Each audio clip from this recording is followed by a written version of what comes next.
Hi welcome to ASHAs kitchen. ఈరోజు నేను try colour snacks చూపిస్తున్నానండి.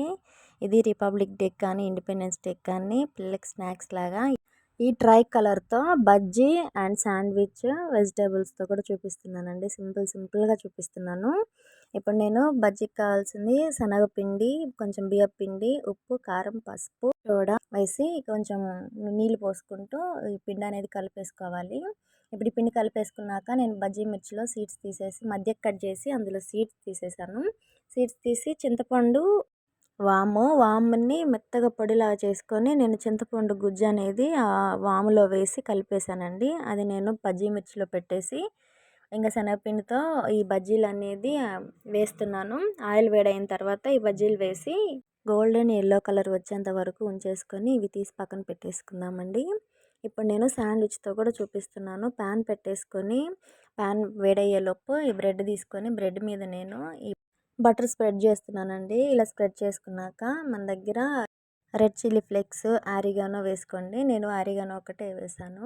ఇది స్ప్రెడ్ చేసేసుకున్నాక నేను ఆరెంజ్ కలర్కి క్యారెట్ తీసుకున్నానండి. అది పెట్టేసిన తర్వాత గ్రీన్ కలర్కి క్యాప్సికమ్ తురుము, వైట్కి ఆనియన్ చిన్న ముక్కలుగా కట్ చేసి పెట్టేస్తున్నానండి. ఇక్కడ కలర్ వేరే ఉందని చెప్పేసి నేను ఇప్పుడు దీని మీద కొంచెం సాల్ట్ స్ప్రెడ్ చేస్తున్నాను. తర్వాత కొంచెం కారము వేసేసిన తర్వాత నేను ఈ ఆనియన్ మీద చీజ్ స్లైస్ అనేది కట్ చేసి పెట్టేస్తున్నానండి. ఎందుకంటే వైట్గా కనిపిస్తుందని చెప్పేసి. ఇప్పుడు దాని మీద ఇంకొక బ్రెడ్ పెట్టేసి కొంచెం మనం ఆయిల్ కానీ గీ కానీ బటర్ కానీ వేసుకొని ఈ బ్రెడ్ శాండ్విచ్ పెట్టేసి మనం మూతగా పెట్టేసి గట్టిగా ప్రెస్ చేస్తే అది కొంచెం అణిగిపోతుందండి. తర్వాత దాని మీద బటర్ స్ప్రెడ్ చేసి దాన్ని మనము ఇంకొక సైడ్కి అనేది కాల్ చేసుకోవాలి. టర్న్ చేసేసుకొని దీని మీద కూడా మూత పెట్టేసి గట్టిగా ప్రెస్ చేసుకొని ఈ బ్రెడ్ శాండ్విచ్ అనేది మనం ప్రిపేర్ చేసుకోవాలి. ఇలా అయిపోయిన తర్వాత మనం ప్లేట్లోకి తీసుకొని సర్వ్ చేసుకోవడమేనండి.